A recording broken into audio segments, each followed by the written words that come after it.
¿Alguna vez has cerrado los ojos para orar, sintiendo que hablabas al cielo, pero sin estar realmente seguro de a quién te dirigías? ¿Crees en Dios? Claro, pero ¿quién es exactamente ese Dios? ¿Es el Padre Celestial? ¿Es Espíritu puro? ¿O tal vez es algo aún más complejo? La respuesta puede ser desconcertante, pero también profundamente hermosa. La Biblia nos deja un mensaje contundente que ha marcado generaciones.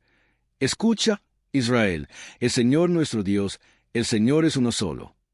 Ese poderoso versículo aparece en el libro de Deuteronomio, capítulo 6, versículo 4. Es la piedra angular sobre la cual se levanta la fe tanto judía como cristiana. Afirma que Dios es uno, absoluto, eterno, indivisible. Sin embargo, a lo largo de las Escrituras, se despliega un retrato más asombroso de lo que muchos imaginan. El Padre habla desde los cielos, el Hijo camina entre los hombres, y el Espíritu llena de poder y sabiduría a aquellos que creen. No estamos hablando de tres dioses, sino de un solo Dios manifestado en tres personas distintas, Padre, Hijo y Espíritu Santo. Este es el misterio de la Trinidad. Tal vez tú también te has hecho esa pregunta en silencio. ¿Cómo pueden tres ser uno? ¿Y cuándo intentaste explicarlo?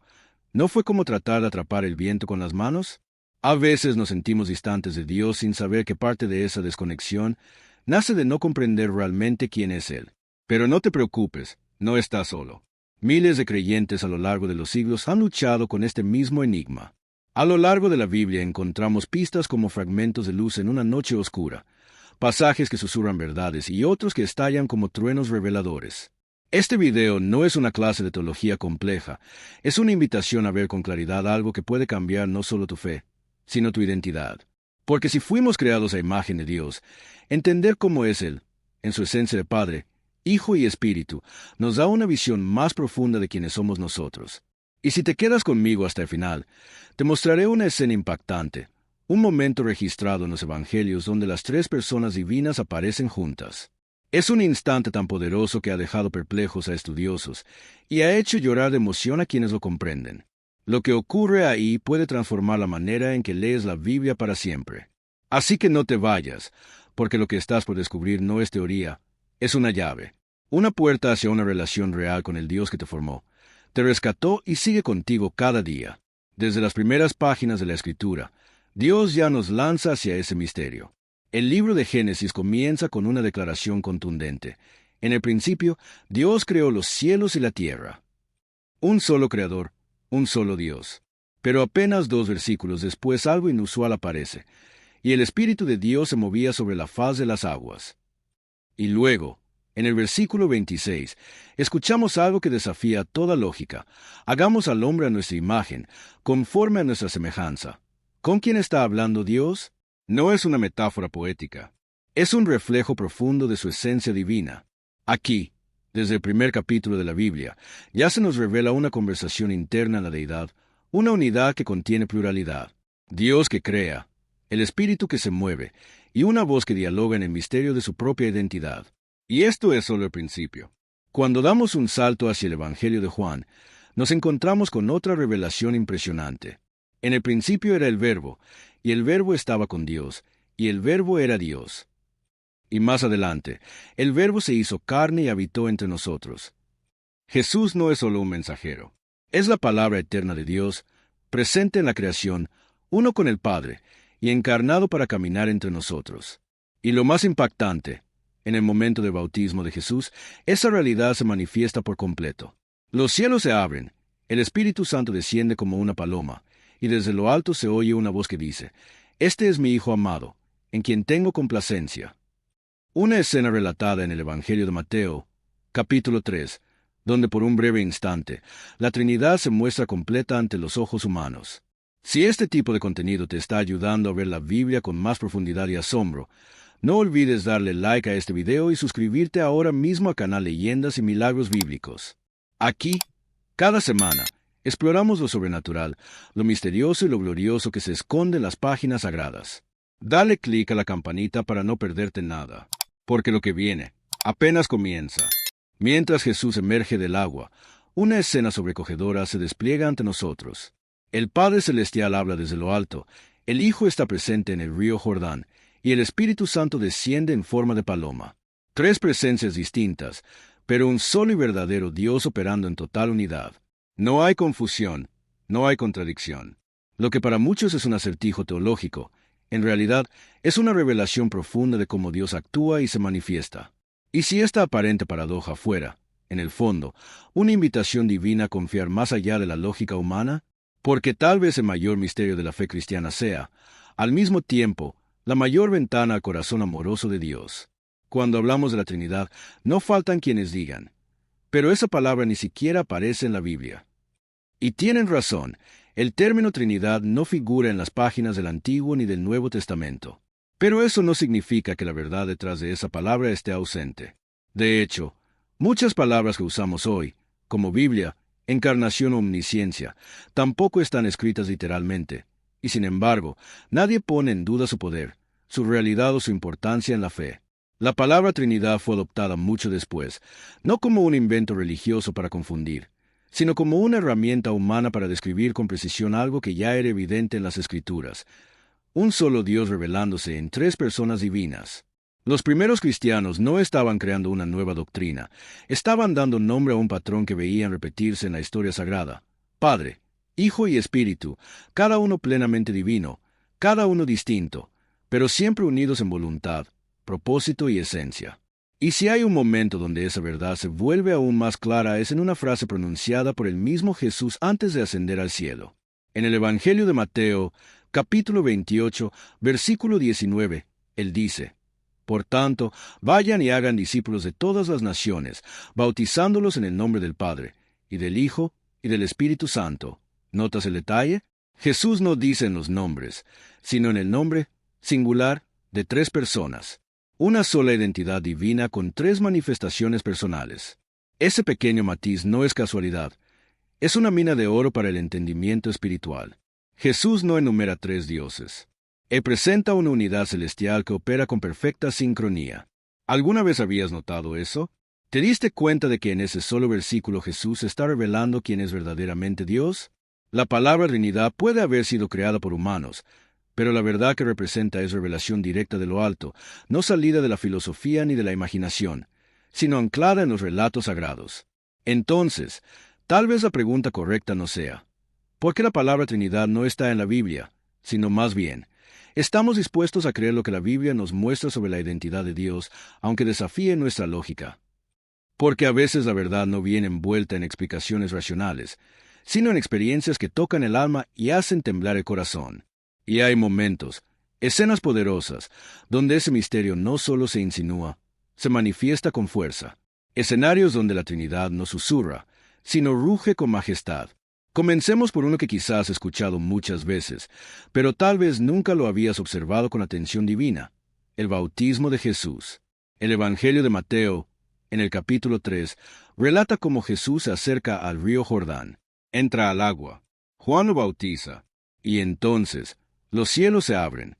El Espíritu Santo desciende suavemente como una paloma, mientras una voz resuena desde las alturas: Este es mi Hijo amado, en quien tengo complacencia. Tres presencias, tres personas, una sola esencia. No es teatro celestial, no son máscaras ni turnos. Es la naturaleza eterna de Dios revelándose en un instante. Ese momento no fue simplemente el inicio público del ministerio de Jesús. Fue una ventana abierta al cielo mismo, un vistazo a la dinámica interna de la divinidad. Tres personas, una misión, una sola esencia actuando en armonía perfecta. Y esto, querido espectador, apenas comienza. Regresa conmigo a ese primer capítulo de Génesis. Sí, de nuevo al principio de todo. Ahí, el Padre habla y el universo responde. El Verbo eterno, que luego descubrimos como Jesús, ejecuta la creación con poder vivificante.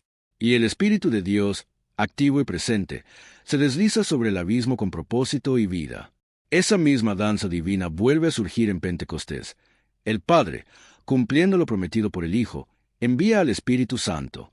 Y entonces descienden lenguas de fuego, nuevas lenguas se desatan, y la Iglesia nace, no como una institución humana, sino como una manifestación del cielo en la tierra.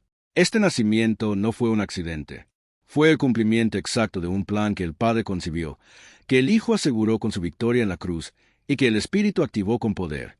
Pensamos en la resurrección como un momento protagonizado solo por Jesús, pero la Biblia revela una realidad aún más profunda y gloriosa.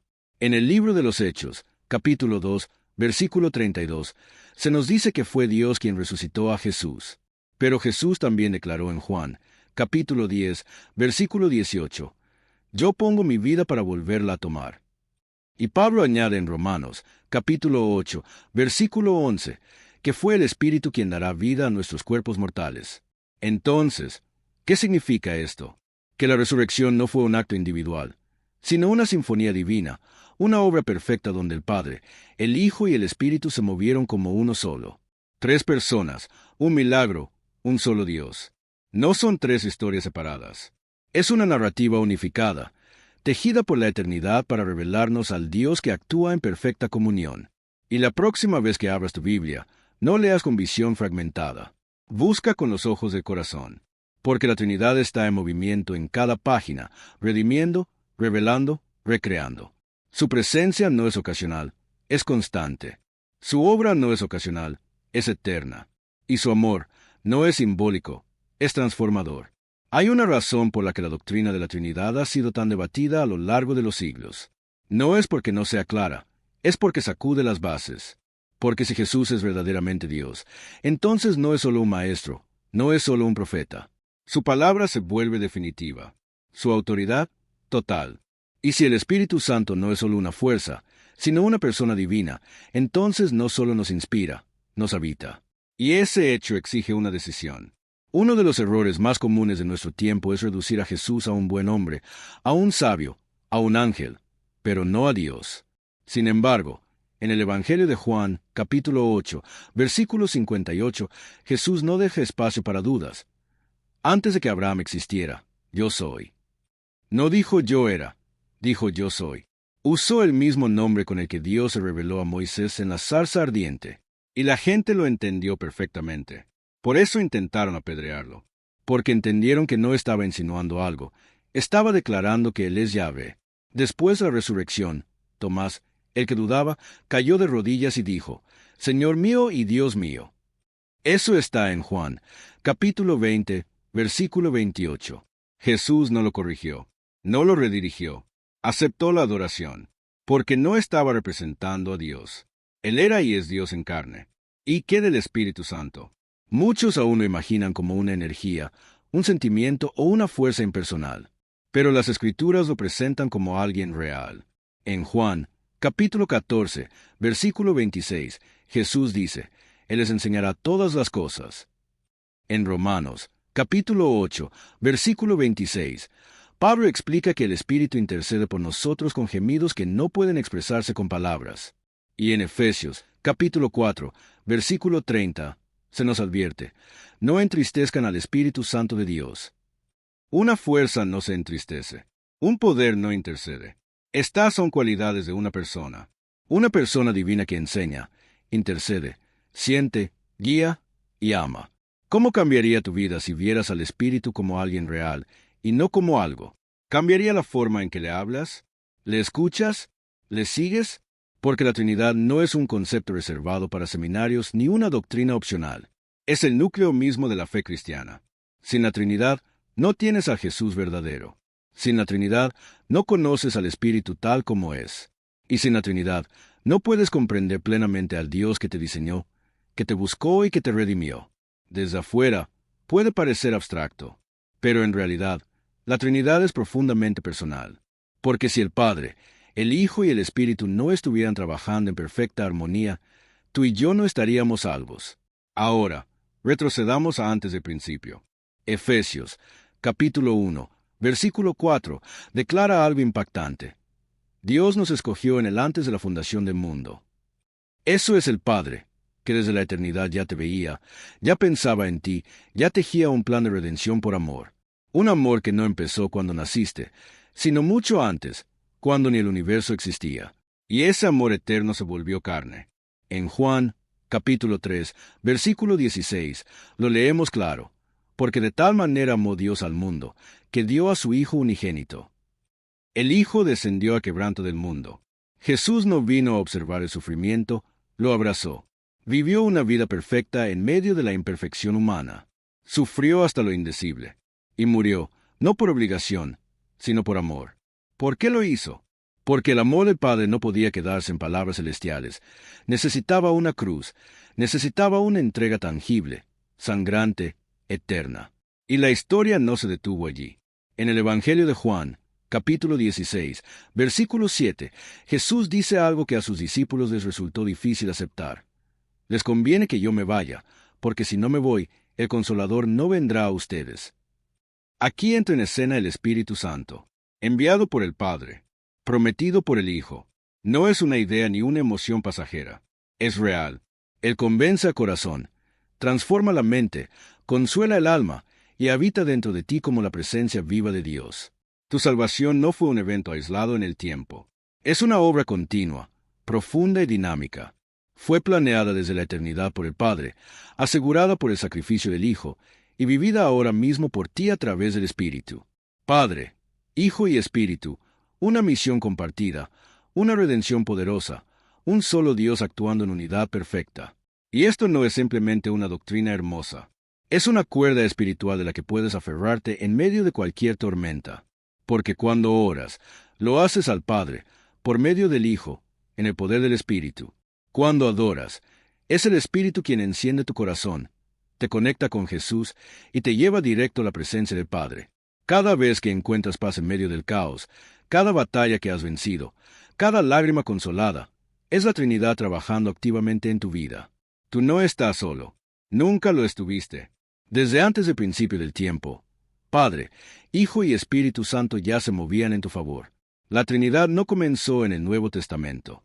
Sus huellas ya estaban impresas en las páginas antiguas de las Escrituras, no con gritos ni luces, sino con susurros y sombras esperando ser descubiertas. ¿Has leído alguna vez la bendición de Aarón en Números, capítulo 6? Escucha con atención. El Señor te bendiga y te guarde. El Señor haga resplandecer su rostro sobre ti. El Señor alce su rostro y te dé paz. 3 frases, 3 acciones, y un nombre divino repetido 3 veces. El Señor, el Señor, el Señor. ¿Casualidad? ¿O un eco anticipado del Dios Trino preparándonos desde el principio para ver su plenitud? Mira también el diseño del tabernáculo en el Antiguo Testamento. 3 áreas distintas. El atrio exterior, donde se hacían sacrificios. El lugar santo, donde se ofrecía incienso. Y el lugar santísimo, donde la gloria de Dios reposaba. 3 espacios que reflejan el sacrificio del Hijo, la intercesión del Espíritu y el trono del Padre. Nada fue al azar. ¿Y qué tal Génesis, capítulo 18? Abraham levanta la vista y ve a 3 hombres de pie frente a él. Se inclina profundamente y los llama Señor. Algunos dicen que eran ángeles. Otros creen que fue una aparición trina, una manifestación de Dios en forma de 3. Y en Isaías, capítulo 6, el profeta tiene una visión celestial. Ve al Señor en su trono, y los serafines claman, Santo, Santo, Santo es el Señor de los ejércitos. No una vez, no 2, 3 veces. Como si el mismo cielo no pudiera contener la adoración a cada persona divina, Padre, Hijo y Espíritu Santo. Estas no son coincidencias poéticas. Son señales. Pistas dispersas en la historia sagrada que apuntan a una verdad impresionante. El Dios de Israel no es lejano, ni abstracto, ni simple. Es inmensamente relacional, eternamente uno, y maravillosamente trino. Así que cuando Jesús aparece en la historia humana, no irrumpe como un extraño. Entra en una narrativa que ya lo estaba anunciando. Las sombras se vuelven luz. Lo velado se vuelve visible. La Trinidad no fue hecha para quedarse atrapada en libros teológicos. Fue diseñada para tocar la tierra, para caminar con nosotros, para habitarte a ti. Piensa en Esteban, el primer mártir cristiano. Mientras su cuerpo era golpeado por piedras y la muerte respiraba cerca, algo sobrenatural sucedió. Los cielos se abrieron. El libro de los Hechos, capítulo 7, lo describe así. Esteban, lleno del Espíritu Santo, levantó los ojos y vio la gloria de Dios y a Jesús de pie a la derecha del Padre. En sus últimos segundos, Esteban estaba completamente rodeado por la Trinidad. El Espíritu lo llenaba, el Hijo lo recibía, y al Padre dirigió su clamor final. Y luego está Pablo, el apóstol que escribió buena parte del Nuevo Testamento. ¿Te diste cuenta de cuántas veces Pablo habla en tríos? En su carta final a los Corintios, capítulo 13, versículo 14, termina diciendo: La gracia del Señor Jesucristo, el amor de Dios y la comunión del Espíritu Santo sean con todos ustedes. Eso no es un adorno poético. Es una descripción práctica de la vida cristiana, arraigada en el amor del Padre, transformada por la gracia del Hijo y sostenida por la presencia viva del Espíritu. Incluso Jesús, siendo Dios en carne, caminó en perfecta armonía con la Trinidad. Se sometió a la voluntad del Padre. Fue lleno y guiado por el Espíritu. Nunca actuó de manera independiente. Y si el propio Hijo de Dios no caminó solo, ¿qué nos hace pensar que nosotros sí podemos? Tal vez es hora de reconocerlo con humildad. Muchos cristianos viven desconectados de esta verdad. Te levantas pensando en tus problemas, en tus hijos, en tus deudas, y tratas de mantener tu fe a flote. A veces oras y te preguntas si alguien está escuchando. Pero, ¿y si supieras que cada aspecto de tu vida está entrelazado con la presencia activa de un Dios trino? Fuiste creado por el Padre, rescatado por el Hijo, y ahora eres habitado por el Espíritu Santo. No estás intentando alcanzar a Dios. Dios ya te alcanzó, y está en ti. Cuando oras, el Espíritu pone las palabras en tu corazón. Cuando caes, el Hijo se presenta como tu abogado. Cuando te sientes olvidado, el Padre te susurra: tú me perteneces. Y sin el Espíritu, tu fe se convierte en una rutina vacía, en reglas sin poder. Cristianismo sin el Espíritu no es vida, es comportamiento modificado. Pero con él, es transformación total. Por eso Pablo escribió en Gálatas, capítulo 5, versículo 16, anden en el Espíritu y no satisfagan los deseos de la carne. No vencemos el pecado por fuerza de voluntad, sino caminando en comunión con el Espíritu, abrazando el amor del Padre y descansando la obra completa del Hijo. Y aquí te hago una pregunta honesta: ¿con cuál persona de la Trinidad tienes mayor conexión? ¿Y cuál has ignorado sin darte cuenta? Algunos oran solo a Jesús, pero nunca hablan con el Padre. Otros se dirigen al Padre, pero no reconocen al Espíritu que vive dentro de ellos. Algunos abrazan al Espíritu, pero nunca descansan en la victoria del Hijo. La vida cristiana nunca fue diseñada para vivirse con solo un tercio de Dios. Fuiste creado para caminar con la totalidad de quien Él es. La Trinidad no es una teoría teológica. Es el ritmo divino para el cual fuiste diseñado. Y cuando entras en ese ritmo, dejas de solo saber de Dios y comienzas a conocerlo personalmente, íntimamente, poderosamente. Porque Él no está lejos. Él está en ti, contigo, a tu alrededor, guiando cada paso, envolviendo cada suspiro. Y si olvidas todo lo demás que escuchaste hoy, recuerda esto: Dios no está distante. Él es el Padre que te formó, el Hijo que te salvó, y el Espíritu que camina contigo ahora mismo. No es una idea confusa, es una invitación eterna. La Trinidad no fue diseñada para enredarte, sino para llamarte, a que veas que el Dios de la Biblia no es un poder anónimo. Es una relación perfecta, una comunión viva rebosante de amor, gracia y poder. Así que te dejo con 3 preguntas que solo tú puedes responder. ¿Has abrazado el amor del Padre? ¿Te has rendido al señorío del Hijo? ¿Le has dado la bienvenida al Espíritu en cada parte de tu vida? Esto no es solo conocimiento, es tu línea de vida. Porque cuando caminas en el ritmo de la Trinidad, no solo crees la verdad, la vives. Persona con palmas de mano unidas, si este video tocó tu alma, compártelo con alguien que está buscando respuestas, alguien que ha orado sin saber a quién, alguien que se ha sentido lejos de Dios sin darse cuenta de que Él ha estado cerca todo el tiempo. Campana, dale like, deja tu comentario y suscríbete ahora mismo al canal Leyendas y Milagros Bíblicos. Aquí no solo contamos historias, revelamos verdades que cambian vidas. Y más importante aún, no dejes de buscar. Busca la presencia del Padre, la gracia del Hijo y la comunión del Espíritu Santo cada día. Ahí es donde comienza la verdadera transformación.